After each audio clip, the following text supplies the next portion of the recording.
네, 안녕하세요. TNK 프리 김계입니다. 지금 방금 보신 영상이 신형 K8 모델입니다. 실제로 도로에서 직접 봤는데 실제로 본 모습을 잠시 이야기해 보도록 하겠습니다. 제가 본 차량은 파워트레인이 하이브리드 차량이었어요. 가상 사운드가 들렸기 때문에 하이브리드 차량이 분명히 맞고요. 아직까지 정확한 스펙이 정해지지 않았어요. 어떤 파워트레인이 들어갈지는 정확하지 않는데 하이브리드가 들어가면 분명합니다. 1.6 터보 하이브리드가 들어간다고 알고 있고 2.5 가솔린 정도, 3.5가 들어갈지 모르겠지만 터보 하이브리드에 들어가는 게 확실한 것 같습니다. 색상은 약간 그린 색깔인데 제네시스의 카디프 그린보다는 좀 더 색깔이 연하고 되게 고급스러운 색상이었어요. 자세히 좀 더 이에 대해서 좀 이야기해 보도록 하겠습니다. 저도 역시 하이브리드 차량을 운행하다 보니까 1.6 터보 하이브리드의 파워트레인이 나쁘지가 않아요. 일상주행에서 큰 문제가 없어요.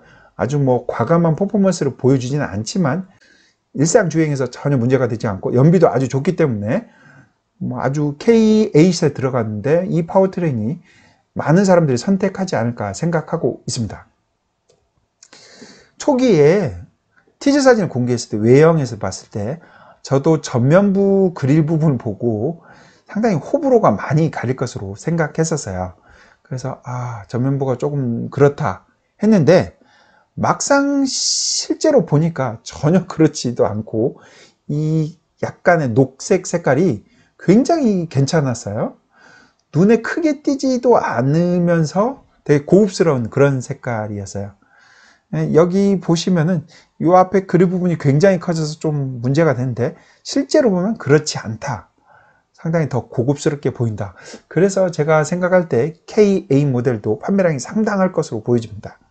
색상이 아까 언급했듯이 이게 지금 보시면 제네시스 GB80의 카디프 그린 무광인데요. 이런 색깔 비슷한데 이것보다는 연해요. 그리고 그렇게 튀지 않는 색깔이에요. 다른 화면에 보시면 이게 제네시스 카달로그인데 이게 카디프 그린 색깔이에요. 이것보다는 확실히 연해서 되게 괜찮을 것 같아요. 이 색상도 상당히 괜찮은 색깔 중에 하나로 생각됩니다. 그 K8이 K7에 현재 K7에 비해서 상당히 많이 바뀌었죠. 아랫부분이 K7인데 K7조차도 그릴 부분은 상당히 커졌어요. 근데 K8은 더 커졌어요. 위아래 비교해 보시면 범퍼 하단 부분에 이렇게 된 부분도 더 그릴 부분은 됐기 때문에 그릴이 훨씬 더 커졌다고 볼 수가 있어요. K7에서는 그릴 부분을 프레임으로 이렇게 감싸고 있었는데 위쪽에 보시면 감싸고 있는 프레임 자체도 없어졌어요. 그리고 K7에는 3구 또는 4구 헤드라이트가 들어갔어요. 프로젝션 타입으로 들어간가 MFR. 물론 K8도 트림별로 달라질 수 있겠지만 제가 본 모델에서는 그 헤드라이트가 2개, 2구짜리가 들어가 있겠습니다. 그리고 LED DRL이 들어간 것이 좀 달라요. 예전하고요. 좀 더 자세히 좀 볼게요. 여기 지금 소렌토 하이브리드인데 소렌토 MQ4부터 언제부턴가 이렇게 차량이 B필러, C필러 쪽에 이렇게 샤크핀이라는 이제 디자인 포인트가 하나 들어갔었어요. 이게 어느덧 기아 자동차의 SUV든 세단이든 관계없이 이 시그니처 디자인으로 들어간 것 같습니다. 여기 K8에서 보면 이런 부분을 많이 찾을 수가 있어요. 실제로 2열 도어 뒤쪽 부분에 보시면은 샤크핀 비슷한 모양이 돼 있어요. 하지만 그 안에 디자인 패턴이 좀 달라요. 이것은 얼마 전에 출시한 신형 카니발에서 있는 샤크핀 모습과 상당히 비슷한 패턴이 들어갔어요. 다이아몬드 패턴을 형상화한 것 같은데 그런 패턴들이 종종 구석구석 여러 부분에서 찾을 수가 있어요. 보시면은 범퍼 하단 부분에 이렇게 된 것이 이렇게 삐쳐있는 거 수염난 것처럼 저는 개인적으로 이 모습이 기아 로고가 좀 바뀌었잖아요. 바뀌어서 K자를 좀 형상화한 게 아닌가 삐져나온 게 생각 들고 헤드라이트 부분의 측면에서도 이런 패턴을 볼 수가 있겠습니다. 다음은 LED DRL이면서 동시에 방향지시등이에요. 여기 LED DRL 때는 하얀 색깔로 있지만 방향 지시 되면 노란 색깔로 바뀌는 부분입니다. 그릴 부분 그 옆쪽에 자리 잡고 있어요. 이 모양은 어디서 본 듯한 느낌이지 않아요? 그랜저 IG의 앞을 보면 히든 라이트라는 부분이 여기 있어요. 그래서 방향지시등과 LED 디알레 같이 하는데 그거하고 거의 비슷한 같은 기술이 들어간 것으로 보여집니다. 여기 지금 보고 있는 것은 장면마다 좀 더 달라요. 그릴 부분 앞쪽에 보시면 그릴 안쪽에 라이트가 하나 들어와 있어요. 점 하나만 따로 튀어나와 있어요. 그게 왜 이렇게 튀어나오는지 잘 모르겠지만 그쪽부터 불이 켜집니다.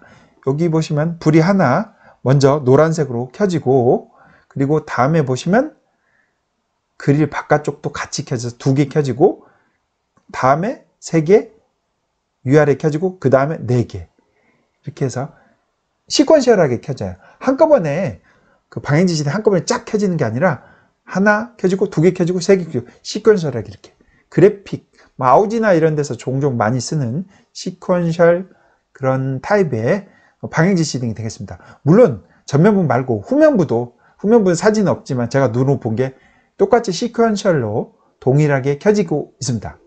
측면부 모습 보시면 이미 전장은 밝혀졌어요. 5m하고 15mm여서 전장이 되게 길어요. 그리고 사이드 캐릭터 라인이 이렇게 윈도우 아래쪽으로 크롬 라인이 쭉 있고요. 그 아랫부분 대조적으로 길게 뻗어서 뒤쪽으로 해서 쭉 치켜서 올라왔어요. 이게 굉장히 특이한 라인인데 제가 생각할 때는 차량이 5m가 넘는 굉장히 긴 길이다 보니까 2개의 라인이 이렇게 가다가 하나는 직선, 하나는 이래서 올라가서 만나는 좀 더 균형화된, 좀 더 차가 작게 보이게 하는 그런 디자인 모습이 아닌가 생각합니다. 휠은 제가 봤을 때 휠하고 타이어는 한 19인치 정도가 되지 않을까 싶어요. 그리고 하이브리드 차량이다 보니까 아무래도 일반 가솔린 모델하고 타이어가 좀 더 다르게 들어가지 않을까 생각합니다.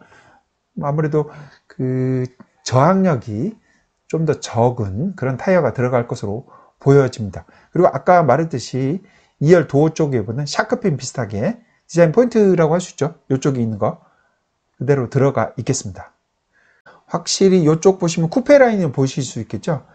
뒤쪽 트렁크까지 쭉 이렇게 부드럽게 떨어지는 그런 세단하고 다른 모습이에요. 이렇게 쿠페의 모습을 보여주는데 요것이 거의 K5 신형하고 동일하게 이렇게 쿠페 스타일로 이루어져 있어요. 근데 뒷면만 모습만 보면은 리어 스포일러 쪽까지 해서 트렁크 라인 쪽을 보면 오히려 K5보다는 아반떼 CN7하고 상당히 비슷한 디자인을 가지고 있습니다. 네, 이렇게 보시면 더 확연하게 드러날 거예요. 아반떼 트렁크 쪽에 라인이, 트렁크 리 쪽이 굉장히 날카롭게 생기면서 안쪽으로 푹 들어가서 볼륨감이 상당해요. 여기도 보시면 K8도 마찬가지로 상당히 많이 볼륨감이 있어요. 그런데 이제 밑에 라이트, 리어 라이트를 표시한 부분에서 플라스틱으로 좀 더 감쌌기 때문에 볼륨감을 조금 감소시킨 그런 모습을 보여주고 있습니다. 후면부 라이트들을 좀 잠깐 볼 거예요. 여기 보시면 이 부분이 방향지시등이 되겠어요. 아까도 말했듯이 시퀀셜 타입으로 쫙쫙 이렇게 그어지는 방향지시등이 켜지고, 아랫부분 요게 브레이크 등이에요. 뒤에 리어 라이트를 좀 비교를 해봤어요. 그랜저 IG 페이스리프트 모델하고 비교했는데 그랜저 IG에서 이렇게 일직선으로 됐다가 밑으로 쳐졌죠. 반면에 K8 같은 경우는 약간 K자 뭐 이런 식으로 집게 모양으로 좀 더 모양이 바뀔 것으로 보여주고요. 요게 보시면은 K5 뒷면 모습하고 K8하고 비교한 거예요. 끝부분이 뭉퉁하지만 여기는 되게 날카롭게 아래로 쭉 바뀐 모습을 볼 수 있겠습니다. 위아래 모습 보시면은 아래가 브레이크를 밟았을 때 나오는 라이트예요. 브레이크 등이 돼 있어서 요 아랫부분에서 뭐 리어 라이트 겸 브레이크 등, 턴 시그널 같이 한꺼번에 다 처리하고 있습니다. 마지막으로 아직까지 정확한 스펙이 나오지 않아서 차량 무게나 이런 걸 알 수 없지만 추정해 좀 봤어요. 위에가 소렌토 하이브리드 차량 무게고요. 아래가 K7 17인치 타이어가 들어간 하이브리드 차량이에요. 그리고 이쪽은 3리터 가솔린 모델이고 19인치 타이어예요. 무게가 1675, 1660. 소렌토가 19인치 타이어가 들어갔을 때 1830 정도가 돼요. 그러니까 비교를 해보면 제가 봤을 때 19인치 정도 타이어가 들어갔다고 하면 약 1700kg. 차량이 좀 더 커졌고 전장 부품이 좀 많이 들어갔다고 생각하면 1700kg이 되거나 약간 안 될 것으로 개인적으로 추정할 수 있는데, 그래서 한 100kg 이상 정도 차이가 날 것 같아요. 그러다 보니까 연비는 소렌토를 기준으로 보면 될 것 같은데 상당히 연비도 잘 나올 것 같아요.